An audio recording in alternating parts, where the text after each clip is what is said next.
যমুনা টেলিভিশনের কোনো রাজনৈতিক পরিচয় নেই, কোনো বিশেষ দলের প্রতি কোনো দুর্বলতা কিংবা দায়বদ্ধতা নেই। আমাদের দায়বদ্ধতা এই দেশের কোটি কোটি মানুষের প্রতি, মুক্তিযুদ্ধ ও মুক্তিযোদ্ধাদের প্রতি। আর সেই দায়বদ্ধতা থেকেই গণমানুষের কথা বলতে আমাদের আয়োজন আমজনতা। পুরো সময় আপনাদের সাথে আছি আমি রোকসানা আনজুমান নিকুল। আমজনতার আজকের বিষয় ঘ ইউনিট। আমাদের সঙ্গে আছেন মাহবুবা আক্তার নিপা, বিশ্ববিদ্যালয়ে ভর্তিচ্ছু শিক্ষার্থী। মাহবুবা আক্তার নিপা, আমি শুনলাম আপনি বিজ্ঞানের ছাত্রী, কিন্তু আপনি বাংলায় পড়তে চান এবং আপনি ঘ ইউনিটের ভর্তি কোচিংয়েও ভর্তি হয়েছেন। এখন ঘ ইউনিটের ভর্তি পরীক্ষা ঢাকা বিশ্ববিদ্যালয়ে তো বাতিল হয়ে গেল, এখন আপনি কি করবেন নিপা? ধন্যবাদ আমাকে কথা বলার সুযোগ দেওয়ার জন্য। আসলে আমি বিজ্ঞান পড়াশোনা করছি এবং আমি সায়েন্সের জন্য প্রস্তুতি নিচ্ছিলাম, কারণ আমি করতে পারি। কিন্তু আমি দেড় মাস যাবত আমি এখন হঠাৎ করে তারা সিদ্ধান্ত নিল যে ঘ ইউনিট তারা বাতিল করে দিবে। আমি তো বিজ্ঞানে আসলে পড়বো না, এখন ক ইউনিটে শিফট হয়ে সেখানে আবার ক্লাস করে ওদের দেড় মাসের পর আবার রিকভার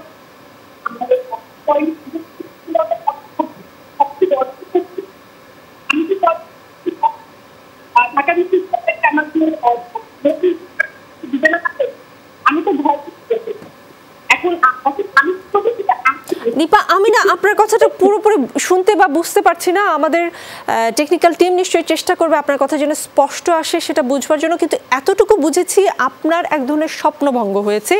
আপনি যে পরিকল্পনা করে আপনার শিক্ষা জীবন এগিয়ে নেওয়ার কথা ভাবছিলেন, সেই পরিকল্পনায় বড় ধরনের একটি ধাক্কা আপনি খেয়েছেন। আমাদের সঙ্গে ডক্টর মোহাম্মদ আব্দুস সালাম আছেন, ঢাকা বিশ্ববিদ্যালয়ের শিক্ষা ও গবেষণা ইনস্টিটিউটের অধ্যাপক তিনি। স্যার, আপনার কাছে একটু জানতে চাই যে নিপার স্বপ্নটা ছিল সে বিজ্ঞানের ছাত্রী, কিন্তু সে পড়বে বাংলায়। এখন এই যে নিপাদের মতো যারা স্বপ্ন দেখছে তারা আসলে এখন কি করবে? ঘ ইউনিট যদি বাতিল হয়, বিজ্ঞানের কোনো ছাত্র যদি শিক্ষার্থী যদি আইন বা বাংলা নিয়ে পড়তে চায়, তাহলে তার জন্য পথটা কি হবে? শিক্ষার্থীদের উদ্দেশ্যে একটু বলতে চাই, আসলে এটি দুশ্চিন্তার কোনো কারণে নাই। ঢাকা বিশ্ববিদ্যালয় কর্তৃপক্ষ 1973 সালের অধ্যাদেশ অনুযায়ী স্বাধীনভাবে এই সমস্ত সিদ্ধান্ত গ্রহণ করে। ডি ইউনিট এতদিন পর্যন্ত যে প্রক্রিয়ায় ছিল সেই প্রক্রিয়ায় যদি ওনাদের সেই ক্ষমতাও আছে ফ্যাকাল্টি থেকে সেই ধরনের সুপারিশ করতে পারেন, এবং সেই ডি ইউনিটের ওনারা যদি শুধুমাত্র সামাজিক বিজ্ঞান অনুষদের অনুভুক্ত যেগুলো বিষয় আছে সে সমস্ত বিষয়ে তারা ভর্তি করতে পারেন। আবার একই সাথে প্রত্যেকটা ডিপার্টমেন্ট তাদের নিজস্ব যে একাডেমিক কমিটি, সেই একাডেমিক কমিটির মাধ্যমেও সিদ্ধান্ত নিয়ে তারাও সেটি ঊর্ধ্বতন কর্তৃপক্ষের কাছে সুপারিশ প্রেরণ করতে পারেন। কিন্তু বিশ্ববিদ্যালয় কর্তৃপক্ষ একাডেমিক কাউন্সিল থেকে যখন চূড়ান্তভাবে এটি সিদ্ধান্ত হবে, তখন এরকম হতে পারে যে আমাদের নতুন কোনো আরেকটি অনুষদ যেখানে শিক্ষার্থীদের বিভাগ পরিবর্তনের সুযোগ থাকবে। আমি ব্যক্তিগতভাবে মনে করি না যে ঢাকা বিশ্ববিদ্যালয় কর্তৃপক্ষ কোনোভাবেই শিক্ষার্থীদের বিভাগ পরিবর্তনের সুযোগটি বন্ধ করবেন, কারণ বিভাগ পরিবর্তনের সুযোগ সব সময় থাকে। ধরেন এখন ক ইউনিটের মাধ্যমে বিজ্ঞান বিভাগের শিক্ষার্থীরা বিজ্ঞান অনুষদে ভুক্ত বিষয়গুলোতে ভর্তি হচ্ছে, খ ইউনিটে ভর্তি হচ্ছে তারা কলা বিভাগ অনুষদ, এবং গ ইউনিটের মাধ্যমে ভর্তি হচ্ছে আমাদের ব্যবসায় শিক্ষা অনুষদের অধিভুক্ত যে সমস্ত বিষয়, এবং ডি ইউনিটের মাধ্যমে বিভাগ পরিবর্তনের সুযোগ ছিল। যদি ডি ইউনিট পৃথকভাবে তাদের মতো আলাদা একটি ভর্তি পরীক্ষা নেয় শুধুমাত্র সামাজিক বিজ্ঞান অনুষদভুক্ত বিষয়গুলোর জন্য, তখন বিশ্ববিদ্যালয় কর্তৃপক্ষের হাতে খুব সহজেই সুযোগ রয়েছে নতুন আরেকটি অনুষদ বা নতুন আরেকটি ইউনিট চালু করবার। কারণ যেখানে শিক্ষার্থীরা বিভাগ পরিবর্তন করবে সেই বিভাগ পরিবর্তনের সুযোগটি শিক্ষার্থীদের থাকবে। যেমন ধরেন আমাদের এখানে ফাইন আর্টস এক সময় ইনস্টিটিউট ছিল, এখন ফ্যাকাল্টি হয়েছে। ওনারা ওনাদের ডিসিপ্লিনের নেচার অনুযায়ী ওনারা আলাদা কিন্তু ভর্তি পরীক্ষা নিচ্ছেন, এবং সেখান থেকেও সবগুলো বিভাগ বা সবগুলো অনুষদের বাইরেও একটি কমন অনুষদ বা একটি কমন ভর্তি ইউনিট ঢাকা বিশ্ববিদ্যালয়ের চিরাচরিত প্রথা এবং চিরাচরিত নিয়ম এবং শিক্ষার্থীদের একটা রাইট। স্যার, একটা জিনিস বুঝতে চাই আপনার কথা থেকে, আমি একটু প্রশ্ন করতে চাই। আপনি বললেন যে নতুন কোনো ইউনিট চালু হতে পারে বা নতুন কোনো ভর্তি পন্থা হতে পারে যেখানে বিজ্ঞানের ছাত্র বা যদি সমাজবিজ্ঞান অনুষদে পড়তে চায় বা যদি কেউ আসলে সমাজবিজ্ঞানের কোনো বা সামাজিক বিজ্ঞানের কেউ যদি বিজ্ঞানে পড়তে চায়, বিভাগ চেঞ্জের যে এতদিনকার নিয়মটা ছিল সেইটার বদলে নতুন একটি নিয়ম করার প্রয়োজন কেন হবে? মানে সেটা তো সমস্যা কোথায় ছিল? এটি চিরাচরিত একটা প্রথা, পরিবর্তন অনস্বীকার্য। আপনার গুণগত মান বৃদ্ধির জন্য পরিবর্তন হতেই পারে। যেমন কোনো রকমের নতুন কোনো ইউনিট ভর্তি চালু না করেও প্রত্যেকটা শিক্ষার্থীর কাছ থেকে যখন তিনি ক ইউনিটে ভর্তির জন্য বিষয় সিলেক্ট করে থাকেন, আমাদের যে প্রক্রিয়া এখন আছে সেই প্রক্রিয়ায় সে যদি বাংলা ডিপার্টমেন্ট পছন্দ দিয়ে থাকে তাহলে সে অনুযায়ী আমরা প্রত্যেকটা ইউনিটের অধীনে শিক্ষার্থীদের ভর্তি পরীক্ষা নিয়ে এবং তাদের যে বিষয় নির্বাচন যে তালিকা আছে সেই তালিকা থেকে যদি কেউ মনে করে যে সে বিজ্ঞান বিভাগে পড়বে না, বিজ্ঞান বিভাগের কোনো বিষয় নিবে না, তখন সে তার অপশন দিতে পারে। সেটি আরেকটা অপশন হতে পারে। আরেকটি অপশন হতে পারে যে একেবারে আমি যেটা নতুন একটি ভর্তি ইউনিটের কথা বলছি সেটি যে হতে হবে নট নেসেসারি, আমাদের এক্সিস্টিং সিচুয়েশনের মধ্যেই সেই সুযোগ ঢাকা বিশ্ববিদ্যালয় কর্তৃপক্ষের হাতে অত্যন্ত চমৎকারভাবে আছে। শিক্ষার্থীদের তাদের পছন্দ মতো যে বিষয় বেছে নিবে এবং সেই বিষয়গুলো তারা সিলেকশন করে। আপনি জানেন যখনই তারা আবেদনপত্র জমা দিবে তখনই সেই অনলাইনে তারা এইগুলো সিলেক্ট করবে বিষয়গুলো, এবং সেই বিষয়গুলো থেকে তারা যদি মনে করে যে সে তার নিজের অনুষদভুক্ত বিজ্ঞান বিষয়ে পড়বে না তাহলে সে বাংলায় পড়তে পারবে। সুতরাং নিপা কেন, এরকম আমাদের যত সহস্র লক্ষ শিক্ষার্থী আছে তাদের মন ভাঙার কোনো সুযোগ নেই। তাদের মন ভাঙার কোনো সুযোগ নেই। চাইলে তারা তাদের যে বিভাগ সেই বিভাগে পরীক্ষা দিয়েও অন্য বিভাগে পড়তে পারবে। কিন্তু সেখানে কিন্তু একটা প্রশ্ন থাকে স্যার, এই প্রশ্নটা আমি মোহাম্মদ তানজিম উদ্দিন খানকে করতে চাই। ঢাকা বিশ্ববিদ্যালয়ের আন্তর্জাতিক সম্পর্ক বিভাগের অধ্যাপক তিনি, মোহাম্মদ তানজিম উদ্দিন খান। স্যার, যদি এমন হয় যে ক ইউনিটে, আমরা নিপার কথা বলছিলাম, নিপার কথাই যদি বলি, ও যেহেতু বিজ্ঞানের ছাত্রী ও ক ইউনিটে ভর্তি পরীক্ষা দিবে, তিনি ক ইউনিটে ভর্তি পরীক্ষা দিবেন। এখন ক ইউনিটে ভর্তি পরীক্ষা দিয়ে তিনি আসলে বাংলায় পড়তে পারবেন কিনা সেই যোগ্যতা কি করে যাচাই বাছাই হবে? শুরুতেই বলে নিই যে ঢাকা বিশ্ববিদ্যালয় হচ্ছে সর্বজনের করে পরিচালিত একটা বিশ্ববিদ্যালয়। এই বিশ্ববিদ্যালয়ের মালিকানা কিন্তু সাধারণ মানুষের, যার ফলে সাধারণ মানুষের স্বার্থটা যে কোনো সিদ্ধান্তের ক্ষেত্রে খুব গুরুত্বপূর্ণ। সেই জায়গা যদি চিন্তা করি তাহলে যে উপায়ে সিদ্ধান্ত নেওয়া আছে, এবং ডক্টর সালাম যে কথাটা বললেন, আমিও নিজে এখনো স্পষ্ট হইনি ওনার আলোচনা থেকেও যে আসলে কি উপায়ে উনি বলছেন আলাদা একটা অনুষদ হবে, আবার এরপরে আরেকটা কিছু বলছেন, আমি আসলে মিলাতে পারছি না। আলাদা অনুষদ যদি হয় তাহলে সামাজিক বিজ্ঞান অনুষদের মাধ্যমে যে পরীক্ষা নিচ্ছে চিরাচরিতভাবে গত 4 দশক ধরে, সেটাতে সমস্যা কোথায়, সেটাতে কি সমস্যা হচ্ছে সেটা তো এখন সুনির্দিষ্টভাবে বলা হয়নি। এখন অন্য প্রসঙ্গে আসি, সেটা হচ্ছে যে উপায়ে আসলে সিদ্ধান্তটা নেওয়া হলো সেই উপায়টা আসলে একটা শিক্ষা প্রতিষ্ঠানের মূল্যবোধ আছে, এবং ঢাকা বিশ্ববিদ্যালয়ের অবস্থানটা বাংলাদেশে কিন্তু একেবারে ভিন্ন রকম। বাংলাদেশের মূল্যবোধের মান নির্ধারণ করার ক্ষেত্রে ঢাকা বিশ্ববিদ্যালয় কিন্তু ঐতিহ্যগতভাবে একটা ভূমিকা পালন করে। কিন্তু সেই জায়গায় আমরা পরীক্ষা ইতিমধ্যে রেজাল্ট বের হয়ে গেছে, শিক্ষার্থীরা প্রস্তুতি নিচ্ছে ঘনিতের জন্য, এবং সেখানে এখনো আসলে কোনো সিদ্ধান্ত, এবং যখন একটা রিফর্মের পরিকল্পনা করা হয়, পৃথিবীতে বোধহয় এরকম কোনো উদাহরণ নেই যে রিফর্মের পরিকল্পনা গ্রহণ না করে যে আমার কি বিকল্প থাকতে পারে সেই সিদ্ধান্তটা না নিয়ে, সেটা বিবেচনা না করেই আমি বাতিল করার সিদ্ধান্ত নিয়ে নিলাম। এবং এই যে বাতিল করার সিদ্ধান্ত নিয়ে নেওয়া হলো, তার মধ্য দিয়ে প্রায় 1 লাখ ছাত্রছাত্রী ঘনিতে পরীক্ষা দেয় গড়ে, তাদের যে একটা আশঙ্কার মধ্যে ফেলে দেওয়া হলো। এবং এর আগেও একই উপায়ে আমরা দ্বিতীয়বার পরীক্ষা যে দেওয়ার সুযোগ ছিল শিক্ষার্থীদের, সেটাও বন্ধ করেছি। আমরা 7 কলেজে অধিভুক্ত করেছি।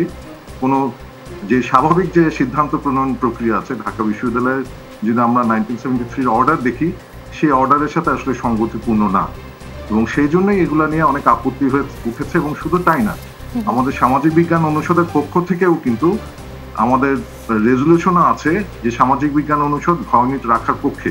যদি ঘনিটে পরীক্ষা না হয় তাহলে সামাজিক বিজ্ঞান অনুষদ হচ্ছে স্বতন্ত্রভাবে পরীক্ষা নেবে। শুধু তাই না, 16টি বিভাগের নিজস্ব রেজলিউশন আছে, এবং এগুলাকে বিবেচনায় না নিয়ে যখন সিদ্ধান্ত নেওয়া হয়, এবং সবচেয়ে গুরুত্বপূর্ণ হচ্ছে সিদ্ধান্ত নেওয়ার প্রক্রিয়াটা শুরু হয়েছে ডিনস কমিটি থেকে 2020 সালের 8ই নভেম্বর। যে ডিনস কমিটি আসলে লিগালি এক্সিস্ট করে না। আপনারা যদি ঢাকা ইউনিভার্সিটির অর্ডার দেখে থাকেন 1973, ডিনস কমিটি বলে কোনো কিছুর অস্তিত্ব নাই, এবং একটা ইনফর্মাল কোঅর্ডিনেশন বডি। কিন্তু এই ইনফর্মাল কোঅর্ডিনেশন বডি হচ্ছে ভর্তি পরীক্ষার মতো সিরিয়াস সাবস্টেন্টিভ ইস্যুর সিদ্ধান্ত নিচ্ছে এবং সেই সিদ্ধান্ত মাধ্যমে বিশ্ববিদ্যালয় পরিচালিত হচ্ছে এবং সেটাই কিন্তু হয়েছে। শুধু তাই না, ডিনস কমিটির যে মিটিং হয়েছিল 2020 8 নভেম্বরে, সেটা কিন্তু এজেন্ডা ভুক্ত ছিল না এই আলোচনা। কিন্তু মোহাম্মদ তানজিমউদ্দিন খান স্যার ভিসি স্যার যে বললেন, যে ভিসি স্যার যে বলেছেন গণিতের ভর্তি পরীক্ষা বাতিলের সিদ্ধান্ত যথাযথ প্রক্রিয়া অনুসরণ করে হয়েছে এবং সেটা গণতান্ত্রিক প্রক্রিয়া হয়েছে, তিনি তাহলে এটা কিসের ভিত্তিতে বললেন?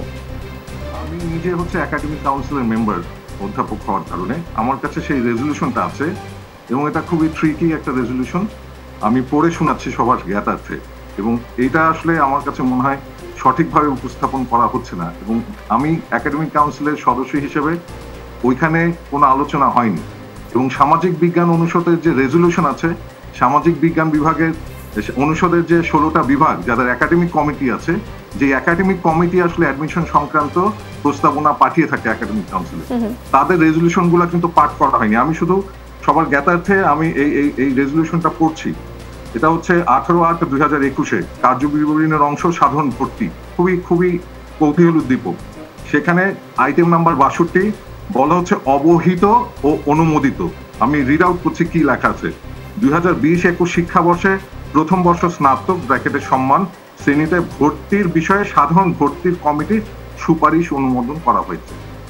তার মানে এখানে কি সাধারণ ভর্তি মানে কি?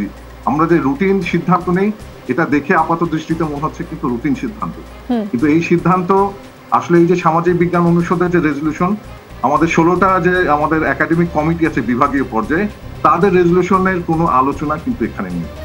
এবং যে উপায়ে সিদ্ধান্তটা নেওয়া হয়েছে, এটা যদি কেউ গণতান্ত্রিক বলে থাকেন তাহলে ওনার নিজস্ব গণতন্ত্রের সংজ্ঞা হতে পারে, কিন্তু একটা বিশ্ববিদ্যালয়ের প্রতিষ্ঠান হিসেবে যে মূল্যবোধ দ্বারা তাড়িত হওয়ার কথা ছিল, সেই মূল্যবোধের এটা অনুপস্থিতি নিশ্চিত করে এবং যে উপায়ে এটাকে বলা হয়েছে একাডেমিক কাউন্সিলে অনুমোদন দেওয়া হয়েছে। শুধু তাই না, এবং শুরুতেই বলে রাখি, ভর্তি কমিটিতে যে প্রপোজালটা ডিনস কমিটির মাধ্যমে এসছে, সেই ডিনস কমিটির কোনো এখতিয়ার নেই ভর্তি সংক্রান্ত কোনো সিদ্ধান্ত দেওয়ার, বিকজ এটা ইনফর্মাল বডি। 1973-এর অধ্যাদেশে এই ধরনের কোনো বডির অস্তিত্ব নেই। তার মানে স্যার আপনি বলছেন যে আসলে সবার মতামত নিয়ে এই সিদ্ধান্তটি নেওয়া হয়নি। আমাদের সঙ্গে খন্দকার ফারজানা রহমান আছেন, ঢাকা বিশ্ববিদ্যালয়ের ক্রিমিনোলজি বিভাগের চেয়ারম্যান তিনি, খন্দকার ফারজানা রহমান। ভিসি স্যার বলেছেন যে গণিতের পরীক্ষা বাতিলের সিদ্ধান্ত যথাযথ প্রক্রিয়া অনুসরণ করা হয়েছে, কিন্তু তানজিম স্যার বলছেন যে অগণতান্ত্রিক উপায়ে সিদ্ধান্ত হয়েছে। কোনটা আসলে ঠিক? আসলে আমরা কোনটা ঠিক বলে নিব? এত বড় একটা সিদ্ধান্ত, শিক্ষার্থীরা কিছুটা উদ্বিগ্ন, কিছুটা আসলে কি বলবো শঙ্কিত। আসলে এতদিন ধরে একরকম করে পরীক্ষা দিয়ে আসছিল, এখন আবার পাল্টে গেল, কি করবে ওরা? কোনটা আসলে ঠিক? আমি আসলে যে প্রসেসটার মধ্য দিয়ে যেটা তানজিম স্যার বললেন যে একদম ডিনস কমিটিতে আমি ছিলাম না, একাডেমিক কাউন্সিলে কিংবা এর আগে যে আমাদের ফ্যাকাল্টি মিটিংয়ে আলোচনা হয়েছে বিষয়টি যে ঘয়নিট রিমুভ করা হবে বা এই ধরনের যে আলোচনাগুলো হয়েছে, সব আলোচনা ভিতরে থেকে আমার এখন এসে মনে হচ্ছে আসলে কোথাও না কোথাও কোনো কমিউনিকেশন গ্যাপ আসলে হয়ে গেছে। বিষয়টি হচ্ছে যেটা তানজিম স্যার বললেন যে তখন আসলে ওই রেজুলেশনটি যেটি 2021-22-এর ভর্তি পরীক্ষায় ঘয়নিট থাকবে না, ওই রেজুলেশনটি কিন্তু একাডেমিক কাউন্সিলে পুরো একদম খোলাসা করে আসলে করা হয়নি এবং আমাদের 16টি ডিপার্টমেন্টের মধ্যে আমাদের ক্রিমিনোলজি ডিপার্টমেন্টও কিন্তু আমরা এই ধরনের রেজুলেশন নিয়েছিলাম যে যদি কোনো ধরনের রিফর্ম হয়, সেই রিফর্মটি অবশ্যই শিক্ষার্থী এবং শিক্ষক বান্ধব হতে হবে। আপনি যদি দেখেন এই শিক্ষাবর্ষে যারা ইন্টারমিডিয়েট পরীক্ষা দিয়েছেন তারা কিন্তু সংক্ষিপ্ত সিলেবাসে পরীক্ষা দিয়েছে, তাদের ল্যাঙ্গুয়েজ কম্পিটেন্সি হয়নি, তারা শুধুমাত্র কোর কম্পিটেন্সির যে কোর্সগুলো ধরেন সায়েন্সের জন্য ফিজিক্স, ম্যাথ অথবা বায়োলজি এগুলো তারা পরীক্ষা দিয়েছেন। আমাদের ব্যবসায়ের জন্য হচ্ছে অ্যাকাউন্টিং, এই পরীক্ষাগুলো দিয়ে কিন্তু তারা উত্তীর্ণ হয়েছেন। এবং আমি খুব রিসেন্টলি 2-3 দিন আগে ডেপুটি মিনিস্টার এবং আমাদের ডেপুটি এডুকেশন মিনিস্টার এবং এডুকেশন মিনিস্টারের যে কথা শুনলাম, তারা কিন্তু বলছেন যে সংক্ষিপ্ত আকারে এখন থেকে ইউনিভার্সিটিগুলোর পরীক্ষা হতে হবে, মানে এই বাচ্চাগুলোর জন্য যারা করোনার মধ্যে এই পরীক্ষা দিল, ইন্টারমিডিয়েট পাস করলো খুব রিসেন্টলি। তো এখন দেখুন, প্রথমত হচ্ছে তাদের কিন্তু কোর কম্পিটেন্সি কোর্সগুলো দিতেই হবে। ম্যাডাম এখন যেটা নিবা বলতে চাই, একটু দুঃখিত আমি একটু মাঝখানে বলছি, সেটা হচ্ছে যে সংক্ষিপ্ত আকারে পরীক্ষা হওয়া আর ঘ ইউনিট পুরোপুরি বাতিল হওয়া মানে দুটোর মধ্যে সম্পর্ক কোথায় সেটা বুঝতে চাচ্ছি। আর শিক্ষামন্ত্রী আমার সহকর্মীকে, আমাদের শিক্ষাবিটের যে প্রতিবেদক তাকে বলেছেন যে বিষয়টি শিক্ষার্থী বান্ধব হয়নি। শিক্ষামন্ত্রী নিজেই এই ঘ ইউনিট বাতিলের বিষয়ে এমন মন্তব্য করেছেন। আচ্ছা আচ্ছা, আমি সেটাই বলছি যে এখন যদি আমরা হঠাৎ করে স্টুডেন্টদের একটা সারপ্রাইজ দেই, যে আমরাও কিন্তু এখনো খুব ক্লিয়ার না যে ঘ ইউনিট যদি বাতিলও হয় কিভাবে কি উপায়ে পরীক্ষাটা হবে। সো এখন একটা সাডেন সারপ্রাইজ আমরা যদি স্টুডেন্টদের দিই, এবং আমি শুনছি যে এপ্রিল থেকে হয়তো পরীক্ষা শুরু হবে বা এপ্রিলের শেষের দিকে পরীক্ষা হবে, এরকম একটা কথা আমরা শুনছি।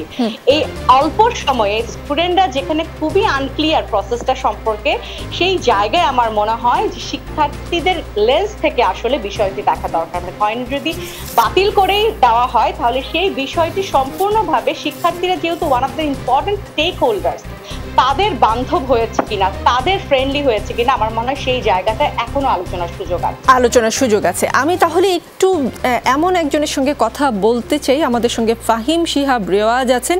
তিনি ঢাকা বিশ্ববিদ্যালয়ের আইন বিভাগের শিক্ষার্থী এবং তিনি ঘ ইউনিটের মাধ্যমে ঢাকা বিশ্ববিদ্যালয়ে ভর্তি হয়েছিলেন। শিহাব রেওয়াজ, আপনি ঘ ইউনিটের মাধ্যমে ঢাকা বিশ্ববিদ্যালয়ে ভর্তি হয়েছেন, আইন বিভাগের মতো চমৎকার একটি বিভাগে আপনি পড়ছেন। ভর্তি পরীক্ষা যদি বাতিল হয় ঘ ইউনিটের, অসুবিধার জায়গাটা কোথায়? কারণ যারা বাতিল করেছেন, যিনি বা যারা বাতিল করেছেন তারা তো নিশ্চয়ই এর মধ্যে কোনো না কোনো সুবিধা দেখেছেন যেটা শিক্ষার্থীদের সুবিধাই হবে। আমাদের স্যাররা আমাদের ভালোর জন্যই নিশ্চয়ই ভেবেছেন বিষয়টা। মানে এইটা তো অন্তত বোঝা যাচ্ছে, একটা ইউনিটে তো অন্তত কম পরীক্ষা দিতে হবে শিক্ষার্থীদের। তো এতে আপনি অসুবিধা বা সুবিধার জায়গাটা কোথায় দেখছেন?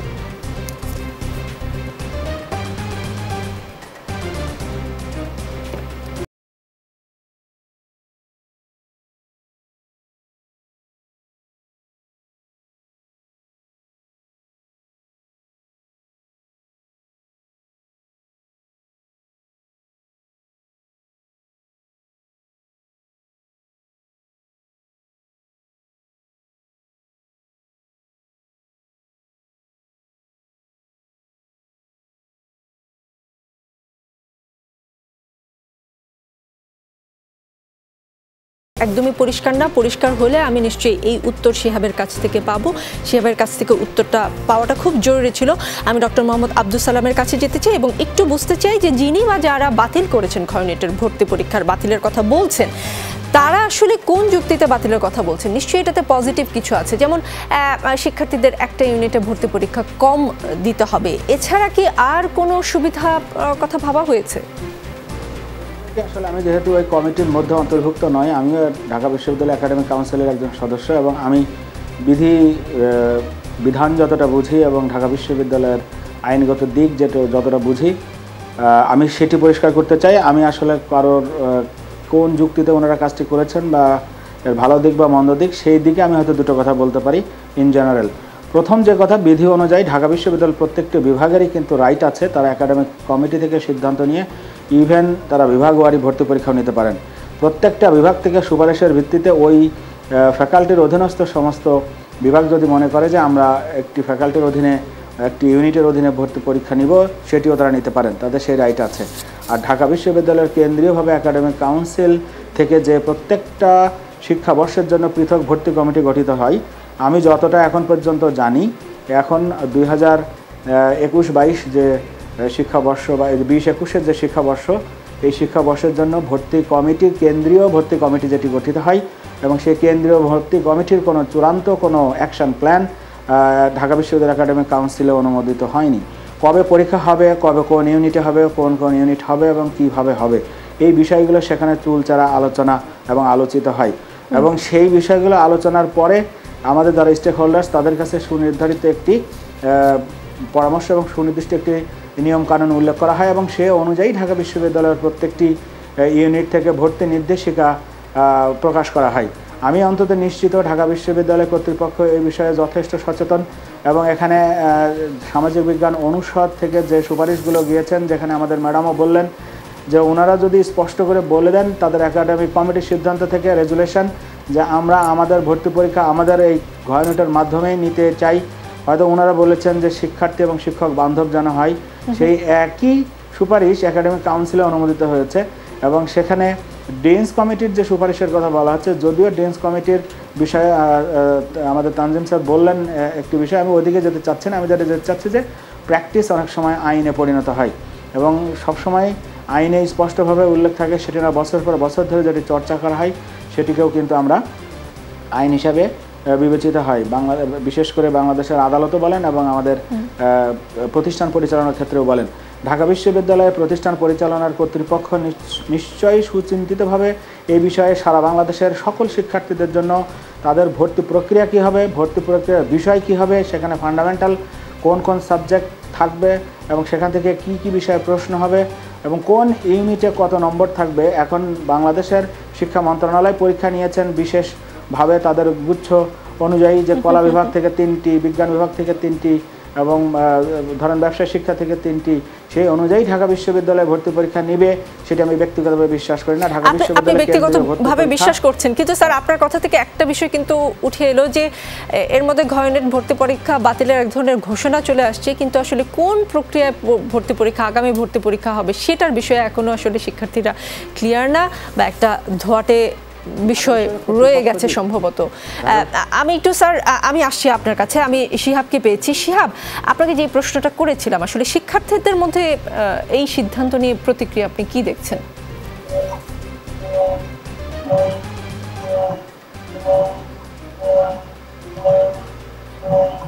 না, শিহাবকে তো শুনতে পাচ্ছি না, শিহাবকে একদমই শুনতে পাচ্ছি না। ঠিক আছে, আমি আরেকটু অপেক্ষা করি, শিক্ষার্থীদের মনোভাবটা একটু জেনে আসতে পারলে খুব ভালো হতো।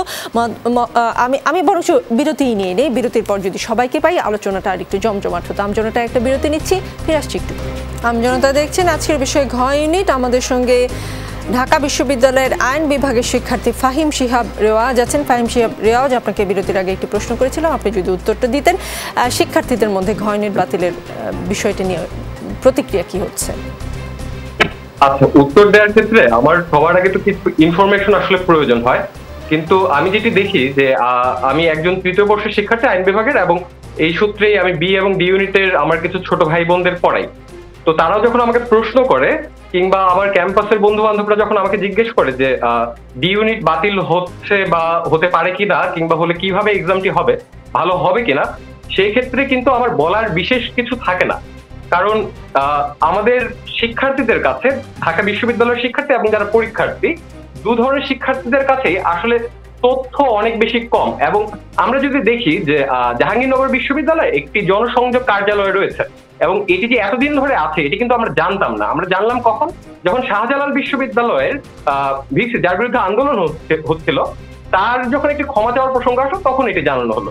তো আমি প্রথমতই যেটি আসলে নিজেই জানতে চাই সেটি হচ্ছে ঢাকা বিশ্ববিদ্যালয়ে যে ডি ইউনিট বাতিল করা হচ্ছে কিনা, কিংবা হলে সেটির কিভাবে সেটিকে মানে প্রতিস্থাপিত করা হবে কি দিয়ে, সেটি কিন্তু আমাদের কারো কাছেই পরিষ্কার নয়। মানে বিষয়টি ভালো নাকি খারাপ তার আগে তো আমাকে জানাতে হবে। আমার মনে হয় ঢাকা বিশ্ববিদ্যালয় এই জায়গায় সম্পূর্ণভাবে ফেল করেছে আমাদের জানাতে। এবং আমি যদি আরেকটি বিষয় নিয়ে আলোচনা করি, যেটি স্যার বললেন যে প্র্যাকটিস আইন হবে কিনা। এখন দেখুন যে প্র্যাকটিস কিন্তু আসলে আইন হতেই পারে, তবে এই ক্ষেত্রে আমি যতটুকু জানি যে একটি ক্রাইটেরিয়া হলো যে এটা টাইম ইমমেমোরিয়াল থেকে চলে আসতে হবে, অর্থাৎ স্মরণকালের, আমি স্মরণ করতে পারি না কবে থেকে এই কাস্টমটি হয়েছিল। সেই ক্ষেত্রে কি আমরা যখন আজ একটি নতুন জিনিস প্র্যাকটিস কেবল শুরু করছি, সেটিকে আমরা আইন বলতে পারি কিনা। এখন আমি যদি আরেকটি কথা বলি, যে আমাদের করোনার সময়ে অনলাইনে আমাদের ক্লাসগুলো হচ্ছিল, এবং যখন ক্যাম্পাস খুলে গেল তখনও কিন্তু কিছু কিছু ক্লাস, প্রায় 60% মতো ক্লাস অনলাইনেই হচ্ছিল। কিন্তু আপনারা দেখেছেন যে এত বছর, মানে 1.5 বছর ক্লাস করার পরেও একটু আগে আমার ল্যাপটপের সম্ভবত সমস্যার কারণে আমি কথা বলতে পারছিলাম না। তো সেটিও কিন্তু এখন ধীরে ধীরে আইন হয়ে যেতেই পারে। এবং সেক্ষেত্রে আমাদের বিবেচ্য বিষয় যেটা, যে ঢাকা বিশ্ববিদ্যালয়ে যে পরীক্ষার্থীরা তো আছেই, তাদের সাথে কেমন আচরণ, মানে এমন আচরণ কেন করছে, সেটি আসলে আমাদের সাথে কেমন আচরণ করে, সেটি দ্বারা কিন্তু আমরা একটু চিন্তা করতে পারি। এবং আমার আরো একটি জিনিস যদি আমি এর সাথে যোগ করতে পারি, যে আমরা ডি ইউনিট এবং বি ইউনিট বা ডি ইউনিট বাতিল হবে কিনা, হলে আমরা কিভাবে আসলে এটিকে রিপ্লেস করা হবে কিভাবে, সেটি নিয়ে আমরা আলোচনা করতে পারি। কিন্তু আমার মনে হয় আমরা আরেকটি বিষয় সম্ভবত এড়িয়ে যাচ্ছি। আমার জানা মতে ঢাকা বিশ্ববিদ্যালয় 1040টি সিট কমিয়ে দিয়েছে। এখন দেখুন ঢাকা বিশ্ববিদ্যালয় 1085টি, জি এই বিষয়ে আসবো শিহাব, এই বিষয়টি, এই যে আসন সংখ্যা কমিয়ে দেওয়ার বিষয়টি আসবো, তখন নিশ্চয়ই আপনার মতামত নেওয়ার চেষ্টা আমি করব। আমি একটু জেনে বুঝে আসতে চাই, শিক্ষার্থী হিসেবে আপনার যে প্রতিক্রিয়া, সেটা আমার কাছে মনে হলো ক্যাম্পাসে সবাই স্পষ্ট না, ঘ ইউনিট বাতিল হলে কিভাবে পরীক্ষা হবে, শিক্ষার্থীরা ঢাকা বিশ্ববিদ্যালয়ে এখন যারা পড়ছেন তারাই আসলে খুব বেশি একটা স্পষ্ট না। খন্দকার ফারজানা রহমান, ঘ ইউনিটের ভর্তি পরীক্ষা বাতিলের পেছনে এই যে শিক্ষক শিক্ষার্থীরা আন্দোলনে যেতে চাচ্ছেন, শিক্ষার্থীরা জানেন না কিভাবে পরীক্ষা হবে, তাহলে এই ভর্তি পরীক্ষা বাতিলের পেছনে নাকি আর্থিক লাভ ক্ষতির হিসাব জড়িত আছে এমনটা শোনা যাচ্ছে, এবং বলা হচ্ছে ক্ষমতার দ্বন্দ্ব কাজ করছে। ঘটনা কি সত্যি ম্যাডাম? আচ্ছা, আমি প্রথমত হচ্ছে যে যেটা বললেন যে শিক্ষক শিক্ষার্থীরা আন্দোলনে যাচ্ছে, আমি মনে করি যে আন্দোলনের জায়গা থেকে বেশি দরকার হচ্ছে সংলাপের। কারণ আন্দোলন should be the last resort. হ্যাঁ, আমি মনে করি যে বিষয়টি এখনো খুবই প্রিম্যাচিওর জায়গায় রয়েছে, এবং এই জায়গাতে আমরা কিন্তু এখনো কথা বলতে পারি, সংলাপের সুযোগ আছে, অবশ্যই আছে। আর আপনি যেটা বললেন, দেখুন কিছু তো বিষয় আছে যেটা আমরা মিডিয়াতে দেখেছি যে এখানে কিছু আর্থিক লাভের বিষয় আছে, কারণ আমাদের ইউনিটে কিন্তু সবচেয়ে বেশি স্টুডেন্টরা পরীক্ষা দেয়। আমি যখন 2002-তে পরীক্ষা দিয়েছি, আমার একটি সিটের বিপরীতে 34 জন পরীক্ষা দিত, সুতরাং সেটা তো একটা বিষয় আছেই। তবে আমি মনে করি যে ঢাকা ইউনিভার্সিটির মতো জায়গায় এই ধরনের ক্ষমতার দ্বন্দ্ব বা আর্থিক দ্বন্দ্ব মনে হয় খুব বড় কিছু না, যেখানে ঢাকা ইউনিভার্সিটি সবসময় কিন্তু শিক্ষার্থী বান্ধব এবং শিক্ষা বান্ধব ডিসিশন নিয়ে আসছে। এই বিষয়টিকে আমি খুব ইম্পর্টেন্ট কোনো বিষয় মনে করি না এই প্রসেসে। তার চেয়ে আমি মনে করি যে আমাদের স্টুডেন্টদের যদি এমন কোনো ক্ষতি হয়ে যায় ইউনিট রিমুভালে, আমার মনে হয় সেখানে আমাদের কনসেন্ট্রেট করা উচিত, রাদার দেন আমি কখনোই মনে করি না যেটা একটি ইউনিটের সাথে বা একটি ফ্যাকাল্টির সাথে অন্য ফ্যাকাল্টির দ্বন্দ্বের অবস্থা এখন পর্যন্ত গিয়েছে। এটা সম্পূর্ণভাবে আলোচনার জন্য উন্মুক্ত রয়েছে আমি বিশ্বাস করি, এবং আমাদের প্রশাসন যথারীতি আমি মনে করি যে এই বিষয়ে আরো সহনশীল এবং যত্নশীল হবে। খন্দকার ফারজানা রহমান, আপনি মনে করেন না আন্দোলনের প্রয়োজন আছে, সংলাপের প্রয়োজন, কিন্তু একটা সিদ্ধান্ত হবার পর আসলে সংলাপ কেন হবে? সংলাপ তো হলে সিদ্ধান্ত হওয়ার আগেই হওয়া উচিত ছিল। সেই বিষয়টি কি ঢাকা বিশ্ববিদ্যালয়ের মতো একটি বিশ্ববিদ্যালয়ের মাথায় আসেনি? আমি আপনাকে কিন্তু প্রথমেই বলেছি, যেহেতু পুরো প্রসেসটা আমি আজকে যদি দেখি গত 1 বছরের প্রসেস, আমার কাছে মনে হয়েছে অনেক জায়গায় মিসকমিউনিকেশনের জায়গা রয়ে গেছে বা জায়গা হয়েছে আসলে। যেমন যেখানে প্রথমে তানজিম স্যার বলছিলেন যে রেজুলেশনটি পড়া হয়েছে, সেখানে কিন্তু ক্লিয়ার করে বলে দেওয়া হয় না বা ক্লিয়ার করে পড়া হয় না যে এটা ডি ইউনিট রিমুভালের রেজুলেশন। তো এই যে একটা মিসকমিউনিকেশন, আমি মনে করি এই জন্যই এখনো সংলাপ এবং এখনো আলোচনার সুযোগ রয়েছে।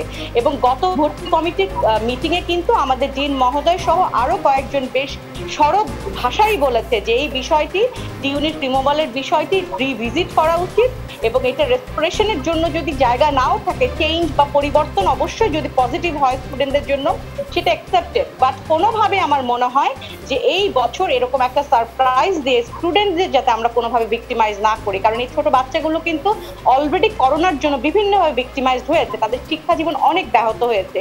তো সেই জায়গায় আমরা যতটুকু পারি শিক্ষাকে আরো উন্মোচিত করব। সংকোচনের নীতি আমার মনে হয় একটা করোনার মধ্যে না নিলেই বরং সেটা শিক্ষার্থী এবং শিক্ষা বান্ধব হবে। জি, মোহাম্মদ তানজিম উদ্দিন খান, কি বলবেন আপনি বিষয়টাকে? এই যে ডি ইউনিট ভর্তি পরীক্ষা বাতিলের সিদ্ধান্ত মিসকমিউনিকেশন, নাকি আর্থিক কোনো লাভ ক্ষতির হিসেবের পিছনে ছিল, নাকি ক্ষমতার দ্বন্দ্ব ছিল, নাকি নতুন কোনো পথে আসলে ভর্তি প্রক্রিয়াটিকে নিয়ে যাওয়ার প্রচেষ্টা, যেটাতে শিক্ষার্থীদের আসলে কিছুটা হলেও সংকট, বিভিন্ন বিভাগে পরীক্ষা দেওয়ার সংকটটা দূর হবে? কোন বিষয়টা কাজ করেছিল বলে মনে হয়? এখনো নাকি আন্দোলনে না গিয়ে সংলাপের সুযোগ রয়েছে? আমি আসলে একটু ফারজানা যেটা বলছে তার সাথে আমি বেশ খানিক আসলে দ্বিমত প্রকাশ করতে চাই। প্রথম বিষয় হচ্ছে যেটাকে মিসকমিউনিকেশন বলা হচ্ছে, এটাকে আমি মিসকমিউনিকেশন বলছি না, এটা হচ্ছে ম্যানিপুলেটেড কমিউনিকেশন। পুরো কমিউনিকেশন প্রসেসটাকে ম্যানিপুলেট করা হচ্ছে, এবং সেই ম্যানিপুলেশনটা শুরু হয়েছে কিন্তু ডিনস কমিটির মাধ্যমে, এবং যেটা মূল আলোচনায় এজেন্ডাভুক্ত ছিল না সেটাই আলোচনার শেষের দিকে নিয়ে এসে এজেন্ডাভুক্ত করা হয়েছে। ঠিক একইভাবে ভর্তি কমিটি যেটা 2020 সালের 23শে নভেম্বরের মিটিং হয়েছে, সেই মিটিংয়ে কিন্তু এটা এজেন্ডাই ছিল না।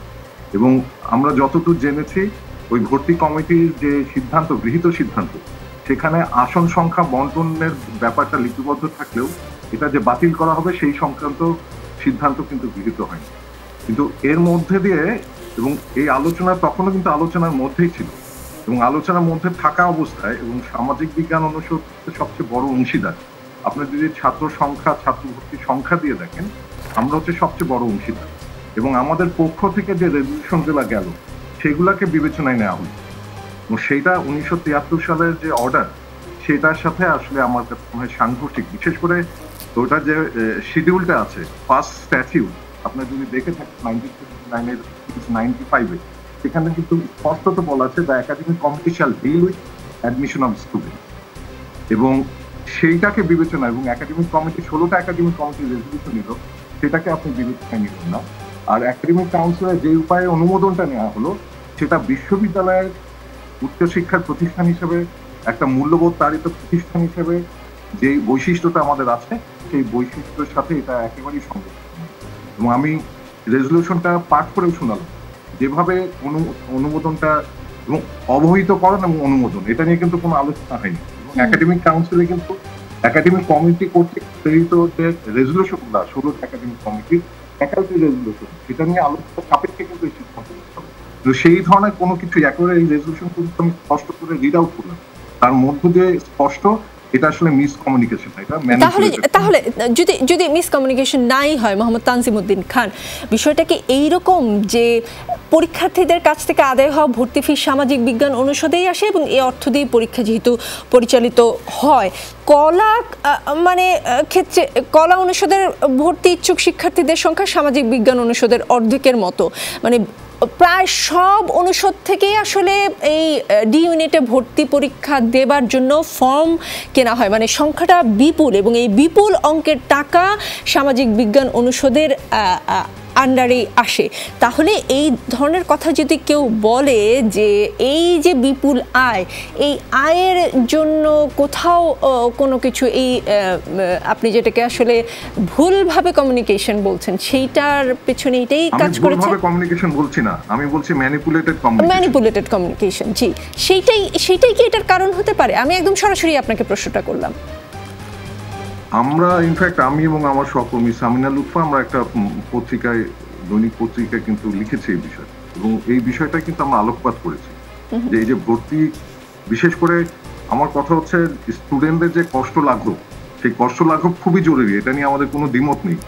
কিন্তু একদিনের কষ্ট লাঘব করতে গিয়ে তাকে যে আশঙ্কার মধ্যে, যে অনিশ্চয়তার মধ্যে ফেলছি, সেটা আসলে কতটুকু বিশ্ববিদ্যালয়ের মূল্যবোধের সাথে যায় এখন।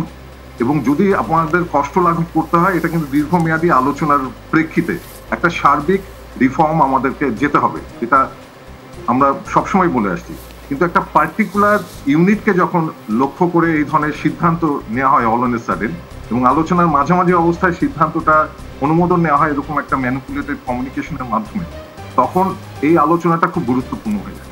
এবং বিশেষ করে আমাদের অন্যান্য যে ফ্যাকাল্টি আছে, আইন অনুষদ আছে, আর্টস ফ্যাকাল্টি আছে, আইন অনুষদের টোটাল ছাত্র সংখ্যা মাত্র 4% এবং তাদের কিন্তু সেই সুযোগটা নেই, যেহেতু সামাজিক বিজ্ঞান অনুষদ কিংবা ইউনিটের মাধ্যমে ভর্তি হয় সেখানে, যার ফলে এটা খুব স্বাভাবিক একটা বিষয় এবং এটা তাদের অনানুষ্ঠানিক আলোচনায় প্রকাশিতও হয়ে যায়। এবং কেউ কেউ বলে থাকেন যে এই ইউনিটের যদি পরীক্ষা না হয় তাহলে আমার ইউনিটে তো ছাত্র ভর্তি মানে ফর্ম কেনার সংখ্যাটা বেড়ে যাবে, তাতে তো আমি আর্থিক লাভবান হব।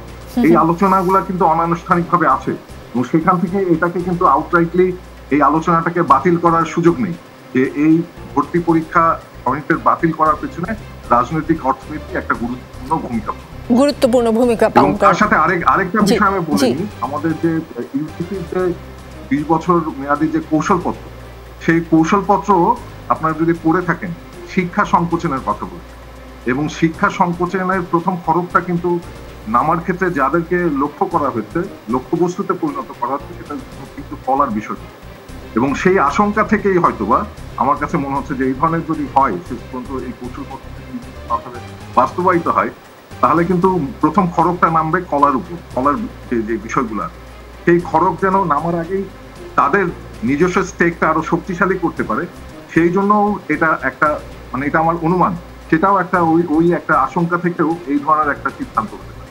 তবে রাজনৈতিক অর্থনীতিকে আউটরাইটলি আসলে আমি রিজেক্ট করতে পারছি। আচ্ছা, ডক্টর মোহাম্মদ আব্দুস সালাম, এই যে শিক্ষার্থীদের আবাসন ব্যবস্থা, গ্রন্থাগার সুবিধা, শ্রেণীকক্ষ, পরিবহন থেকে শুরু করে সর্বোচ্চ অতিরিক্ত শিক্ষার্থীর চাপ এবং গত 2 দশকে অপরিকল্পিতভাবে নতুন নতুন বিভাগ, ইনস্টিটিউট খোলা ও একই অনুপাতে অবকাঠামো না বাড়ায় এই অবস্থা তৈরি হয়েছে। এখন এই মানে অবকাঠামো সমস্যা থাকা সত্ত্বেও আসলে বিভাগ বাড়ানো হয়েছে, আসন সংখ্যা বাড়ানো হয়েছিল, এখন আবার এগুলো কমানোর কথা বলা হচ্ছে। তার মানে কি আমরা 10 বছর পরে কি হবে, 20 বছর পরে কি হবে, সেই পরিকল্পনা না করেই ঢাকা বিশ্ববিদ্যালয় কোনো একটি সিদ্ধান্ত নিয়ে ফেলে? সবকিছু মিলিয়ে কি কোনো পরিকল্পনার অভাব আপনি দেখেন? দেখতে পাই। আমি প্রথম যে কথাটি বলবো সেটি হলো একটি রাষ্ট্রীয় পরিকল্পনার একটি অংশ। সেটি হলো এরকম যে আমার একটি রাষ্ট্রে আমার কি পরিমাণ ম্যান পাওয়ার লাগবে, সেই ম্যান পাওয়ার প্ল্যানিংটা করবে আমার রাষ্ট্র থেকে, এবং সেই ম্যান পাওয়ার প্ল্যানিংয়ের অংশ হিসাবে আমরা যারা বিভিন্ন বিশ্ববিদ্যালয়ে আছি, এক একটি বিশ্ববিদ্যালয়ের এক একটি নেচার এবং এক একটা বিশ্ববিদ্যালয়ের কিন্তু ডিসিপ্লিনের ডিফারেন্ট নেচার, এবং কোন ডিসিপ্লিনের কতজন লোকবল আমাদের প্রয়োজন সেটি রাষ্ট্র নির্ধারিত। যে ধরেন 2041 আমরা 2041 সাল পর্যন্ত আমার রাষ্ট্রে কী ধরনের জনসম্পদ প্রস্তুত করতে চাচ্ছি, এই জনসম্পদ প্রস্তুতের পরিকল্পনাটি হবে কেন্দ্রীয়ভাবে রাষ্ট্রের, এবং সে রাষ্ট্র যখন সেটি সিদ্ধান্ত নেবে সেটি আমাদের বিভিন্ন উচ্চশিক্ষা প্রতিষ্ঠানের মাধ্যমে সেটি বাস্তবায়ন হবে। এবং সেই উচ্চশিক্ষা প্রতিষ্ঠান হিসেবে ঢাকা বিশ্ববিদ্যালয় যে কাজটি করছে বা করেছে, ঢাকা বিশ্ববিদ্যালয় প্রচেষ্টা পাচ্ছে, বা আপনাকে আমি যদি এডুকেশনাল পয়েন্ট অফ ভিউ থেকে বলি, অফকোর্স প্যাডাগজিক্যাল পয়েন্ট অফ ভিউ থেকে শুধুমাত্র শিক্ষার্থীর আসন সংখ্যা বাড়িয়ে বা শিক্ষার্থীর আসন সংখ্যা কমিয়ে শিক্ষার গুণগত মান বৃদ্ধি করা যাবে না।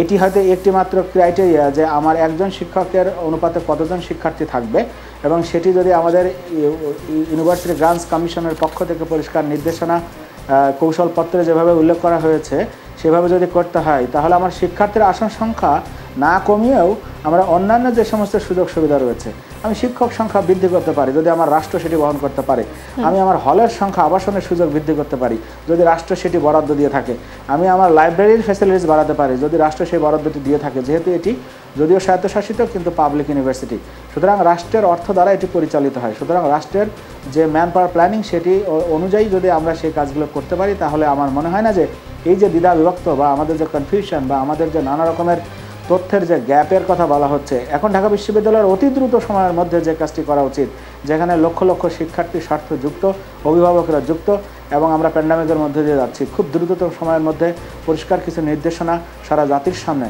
এবং সারা দেশের সামনে এটি উপস্থাপন করা উচিত, এবং অন্যান্য যে সুযোগ সুবিধা আছে সেই সুযোগ সুবিধার আদায় করবার জন্য এবং সেই সুযোগ সুবিধা শিক্ষার্থীদের পক্ষে যাতে যায়, এই রাষ্ট্রের মধ্যবিত্ত, নিম্ন মধ্যবিত্ত শিক্ষার্থীদের সংখ্যা ঢাকা বিশ্ববিদ্যালয়ে এখনও বেশি, সেই সমস্ত শিক্ষার্থী অভিভাবকের দিকে যেন যায়, সেজন্য রাষ্ট্রের উচ্চতর পর্যায়ের সঙ্গে আলোচনা করা উচিত, সংলাপ করা উচিত, নতুন নতুন বরাদ্দ নিয়ে সুযোগ সুবিধা বৃদ্ধি করা উচিত, এবং তারই দৃষ্টিকোণ থেকে আমরা যদি অন্যান্য সুযোগ সুবিধা বাড়িয়ে আসন সংখ্যা না কমিয়েও যদি আমরা এই শিক্ষার গুণগত মান বৃদ্ধি করতে পারি, যেটি আমাদের সাস্টেনেবল ডেভেলপমেন্ট গোলের একটি টার্গেট, তাহলে সে আমি মনে করি ওই লক্ষ্য পূরণের দিকে আমাদের অভিষ্ট হওয়া উচিত, এবং পরিষ্কারভাবেই খুব দ্রুততম সময়ের মধ্যে সারা দেশের মানুষকে, শিক্ষার্থীদেরকে, ঢাকা বিশ্ববিদ্যালয়ের শিক্ষার্থীদের, ঢাকা বিশ্ববিদ্যালয়ের শিক্ষকদেরকেও এবং সকলকে, আমরা যেহেতু এখানে সংযুক্ত, সারা বাংলাদেশ এখানে কানেক্টেড থাকে ঢাকা বিশ্ববিদ্যালয়ের সাথে, আমি বলবো বিনীতভাবে অনুরোধ করব বিশ্ববিদ্যালয় কর্তৃপক্ষ খুব অল্প সময়ের মধ্যে আগামী ভর্তি পরীক্ষা কী হবে আমাদের আসন সংখ্যা না কমিয়েও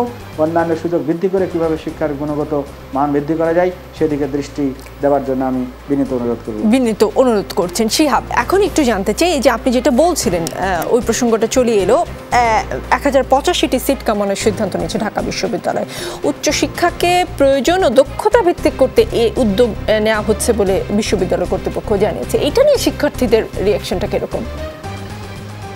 আচ্ছা, এক্ষেত্রে আমি যদি ঢাকা বিশ্ববিদ্যালয়ের সাধারণ শিক্ষার্থীদের কথা বলি, তাহলে আমরা দেখব যে আমরা এত ধরনের, আমি যদি একটু রেডিক্যালি বলি যে নিপীড়নের শিকার হই হলে থাকতে গিয়ে, কিংবা হলের সিট না পেয়ে যখন আমাদের গণরুমে থাকতে হয়, কিংবা ছাত্রলীগ থাকার কারণে তাদের যখন গেস্ট রুম করায়, এ ধরনের বিষয়গুলোর কারণে, এবং আমরা যদি দেখি আমাদের ক্লাসরুমগুলো, সেখানে আমরা দেখব যে পর্যাপ্ত পরিমাণে আসন ব্যবস্থা থাকলেও একদম শেষ সিট পর্যন্ত শব্দ পৌঁছায় কিনা, যে এই ক্লাসরুমগুলোতে লাউড স্পিকারের ব্যবস্থা নেই, সেদিকে যদি তাকাই, তাহলে ঢাকা বিশ্ববিদ্যালয়ের শিক্ষার্থীরা অবশ্যই মনে করে যে কিছু সিট কমানো উচিত, কিন্তু ঢাকা বিশ্ববিদ্যালয়ের শিক্ষার্থীদের কথা চিন্তা করে এই ধরনের একটি নীতিমালা কিংবা সিট কমানো হচ্ছে বলে আমার মনে হয় না। এবং এ ধরনের একটি মনোভাব আসলে আমাদের মধ্যে বিস্তার করা হয়েছে। আমরা যদি একটু ক্রিটিক্যালি এখন বিষয়টিকে দেখি, তাহলে আমরা দেখবো যে 1921 সালে যখন বিশ্ববিদ্যালয়টি প্রতিষ্ঠিত হলো, তখন এটি করলো ইংরেজরা। এবং আমরা দেখছি যে 1971 সালে যে বাংলাদেশের জন্ম হচ্ছে, তখন রাষ্ট্রের বিরুদ্ধে দাঁড়িয়ে, পাকিস্তান রাষ্ট্রের বিরুদ্ধে দাঁড়িয়ে ঢাকা বিশ্ববিদ্যালয় একটি ন্যাশনালিস্টিক আইডিওলজি নিয়ে একটি দেশের জন্ম দিচ্ছে। কিন্তু এখন যদি আমরা দেখি, তাহলে আবার আমরা সেই নব্য উপনিবেশবাদ, এভাবে যদি আমি একটু বড় করে বলি, তাহলে আবার সেই কলোনিয়াল যে রুলার, তাদের বাইরে, আমাদের দেশের বাইরে থেকে যে ইউজিসি টাকা আসছে এবং তাদের যে নীতিমালা, সেই নীতিমালা অনুযায়ী আমাদের সিটগুলো কমানো হচ্ছে। এবং সিট যদি কমানো হয়, তাহলে আমরা যদি মানে 1000-এর বেশি সিট যদি কমানো হয়, তাহলে এই শিক্ষার্থীরা শুধু ঢাকা বিশ্ববিদ্যালয় নয়, এভাবে যদি অন্যান্য বিশ্ববিদ্যালয়গুলো থেকে, প্রাইভেট পাবলিক বিশ্ববিদ্যালয়গুলো থেকে সিট কমানো হয়, তাহলে এই শিক্ষার্থীরা আসলে শেষ পর্যন্ত কোথায় যাবে? শেষ পর্যন্ত এই শিক্ষার্থীরা সেই প্রাইভেট বিশ্ববিদ্যালয়ে গিয়ে তাদের পড়তে হবে। এবং সেক্ষেত্রে আমরা দেখবো, এখন আমরা যারা বর্তমান শিক্ষার্থী রয়েছে, তারা আমাদের যে অধিকার, যেহেতু এই বিশ্ববিদ্যালয়টি রাষ্ট্রের টাকায়, অর্থাৎ বাংলাদেশের জনগণের টাকায় চলছে, আমার আপনার টাকায় চলছে, সেখানে আমরা যে অধিকারগুলো পাচ্ছি না, তখন সেই অধিকারগুলো হয়তো আমাকে প্রাইভেট ইউনিভার্সিটি দিবে, কিন্তু সেটি ঠিক কোন সোশ্যাল ক্লাসের লোকেরা সেই অধিকারগুলো পাবে এবং সেগুলো টাকার বিনিময়ে যে অধিকার আমাকে কিনে নিতে হয়, সেগুলো আমার অধিকার কিনা, সেই প্রশ্নগুলো থেকেই যায়। এবং আমি সালাম স্যারের সাথে এক জায়গায় একমত হতে চাই যে অবশ্যই আমাদের শিক্ষার্থী, আমরা যারা বর্তমান শিক্ষার্থী রয়েছে, তাদের জন্য আরো সুযোগ সুবিধা বৃদ্ধি করা উচিত। আমি বৃদ্ধি না বলে আমি বলবো যে তৈরি করা উচিত। আমি একটু শিহাব, এই ক্ষেত্রে একটু খন্দকার ফারজানা রহমানের মতামত নিয়ে আসতে চাই ছোট করে, যেহেতু সময় খুব বেশি নেই। খন্দকার ফারজানা রহমান, এই যে 1085টি সিট কমানোর সিদ্ধান্ত নিয়েছে, সিট কমিয়ে আসলে শিক্ষার মান বাড়ানো যাবে, নাকি শিক্ষার মান এবং অবকাঠামোটাই আসলে বাড়ানো জরুরি এই শিক্ষার্থীদের জন্য? জি, ধন্যবাদ। আমি দুটো জায়গা থেকে আসলে বিষয়টিকে দেখতে চাই। যে দেখুন, যেই কতগুলো সিট হয়তো শোনাচ্ছে অনেক, কিন্তু কিছু কিছু বিভাগে কিন্তু আসন সংখ্যা কমানো হয়েছে, আবার কিছু কিছু বিভাগে কিন্তু আসন সংখ্যা বাড়ানো হয়েছে। যেমন ফার্মেসিতে কিন্তু বাড়ানো হয়েছে, কারণ আপনি যদি প্রসেসটা দেখেন, গত ভর্তি কমিটি মিটিং এ যেটা ছিল, যে প্রতিটি একাডেমিক কমিটি তারা তাদের রিসোর্স অনুযায়ী একটা পোটেনশিয়াল ছাত্রদেরকে নিবে, সেরকম একটা নাম্বার দিয়েছে। সেটা ডিনস কমিটিতে আলোচনা হয়ে, ফ্যাকাল্টিতেও আলোচনা হয়ে, পরবর্তীতে কিন্তু এটা পাস হয়েছে। বিষয়টি হচ্ছে যে কিছু কিছু কোর্স বা ডিসিপ্লিন, আমি যদি বলি, অনেকখানি কিন্তু বাংলাদেশের বর্তমান আর্থসামাজিক ব্যবস্থা অনেকখানি অবসোলেট হয়ে গেছে। আমি কোনো ডিসিপ্লিনকে ছোট করতে চাই না, কিন্তু দেখেছি আমরা যে একটি ডিসিপ্লিন থেকে হয়তো একটা স্টুডেন্ট যখন পাস করে বের হচ্ছে, তখন ওই ডিসিপ্লিনে সে চাকুরি না পেয়ে বা তার এমপ্লয়মেন্ট সেক্টর যেহেতু খুব রাইজ করে নাই, সেহেতু সে অন্য ডিসিপ্লিনে মার্জ হয়ে যাচ্ছে বা অন্য কোনো ডিসিপ্লিনে সে ভর্তি হচ্ছে, মাস্টার্সটা হয়তো করছে অন্য কোনো ডিসিপ্লিনে। তো এই যে একটা এমপ্লয়মেন্ট সেক্টরের কথা আছে আপনি, এবং দেখেন আমরা কিন্তু করোনাতে দেখেছি যে আমাদের বেকারত্ব সমস্যা কিন্তু অনেকখানি বেড়েছে। তো সেই জায়গা থেকে আমি মনে করি যে কিছু কিছু বিভাগে যেভাবে কাট ডাউন করা হয়েছে, দিস ইজ জাস্টিফাইড। কিন্তু একই সাথে আমি মনে করি যে যেসব বিভাগ তাদের রিসোর্স অ্যাভেলেবিলিটির মাধ্যমে ছাত্র সংখ্যা ম্যানেজ করতে পারে, সেখানে আমি মনে করি যে ছাত্র সংখ্যা দেওয়া উচিত। তবে হ্যাঁ, অবশ্যই আমাদের বর্তমান যুগের চাহিদাটাও চিন্তা করতে হবে, আমাদের সাস্টেনেবল গোলও চিন্তা করতে হবে। তো সেই জায়গা থেকে আমি মনে করি 1000-এর উপর যাওয়াটা হয়তো আমাদের কানে একটু বেশি লাগে। সেই জায়গাটিতেও কিন্তু আমার মনে হয় যে ছাত্রদের সাথে বা ছাত্রীদের সাথে, কিংবা আমাদের প্রতিটি হলে তো রাজনৈতিক দল থেকে শুরু করে বিভিন্ন ধরনের সাংস্কৃতিক কর্মীরা রয়েছে, সেই জায়গাটিতে যদি কথা বলে তাদের সঙ্গে কথা বলে আসলে সিদ্ধান্তগুলো নেওয়াটা আপনি জরুরি মনে করছেন। মোহাম্মদ তানজিম উদ্দিন খান, খুব ছোট করে বলুন, আমার কাছে আসলে সময় নেই। নিপার মতো যারা বিজ্ঞান থেকে সামাজিক অনুষদে আসতে চায়, যে নিপাকে দিয়ে আলোচনা শুরু করেছিলাম, নিপা এখন তাহলে কি করবে?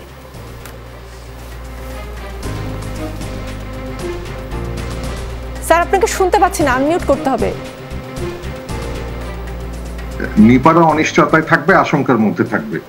যে আশঙ্কাটা আমরা আগেও তৈরি করেছি, আমরা দ্বিতীয়বার ভর্তি পরীক্ষার সুযোগটা বন্ধ করে দিয়েছি, এবং সেরকম একটা আশঙ্কার মধ্যেই তাদের থাকতে হবে। এবং এটা বোধহয় পৃথিবীর প্রথম একটা উদাহরণ আমরা তৈরি করলাম যে আমাদের কোনো রিফর্ম প্ল্যান নাই, রিফর্মের বিকল্পগুলো কি হবে সেগুলো ঠিক না করেই আমরা বাতিলের সিদ্ধান্ত চলে গেল। সেই জন্য এটা পুনর্বিবেচনা করা খুবই জরুরি। এবং শিক্ষক শিক্ষার্থী এবং আমরা এখন যেই সময়টা পার করছি, পৃথিবীর এই সময়টা আমরা খুব কম প্রজন্মই আমরা এটা এক্সপিরিয়েন্স করেছি। একটা খুবই বিপজ্জনক একটা সময় পার করছি, অনেক মানসিক শারীরিক যন্ত্রণার মধ্য দিয়ে যাচ্ছে স্টুডেন্টরা, তাদের অভিভাবকরা। এই প্রেক্ষাপটে এই ধরনের সিদ্ধান্ত আমার কাছে মনে হয় আমাদের যে মানুষের প্রতি দায়বদ্ধতা আছে, যেহেতু তাদের অর্থে আমার জীবন, সেই দায়বদ্ধতা থেকে এই সিদ্ধান্ত থেকে সরে এসে আমার কাছে মনে হয় বাস্তবসম্মত, শিক্ষার্থী বান্ধব এবং আমাদের বিশ্ববিদ্যালয়ের মূল্যবোধের সাথে সঙ্গতিপূর্ণ সিদ্ধান্ত নিয়ে ঢাকা বিশ্ববিদ্যালয় তার উদাহরণটা তৈরি করবে। অনেক ধন্যবাদ সবাইকে যারা অংশগ্রহণ করেছেন। নিপা এবং তার বন্ধুদের সকল শঙ্কা বা উদ্বেগ দূর হয়ে যাক, সেটাই আসলে প্রত্যাশা রইল। কোনো একটা সিদ্ধান্ত যা আসবে সবার জন্য নিশ্চয়ই ভালোই হবে। আমজনতার সাথেই থাকুন। আমজনতার শক্তি, বড় শক্তি।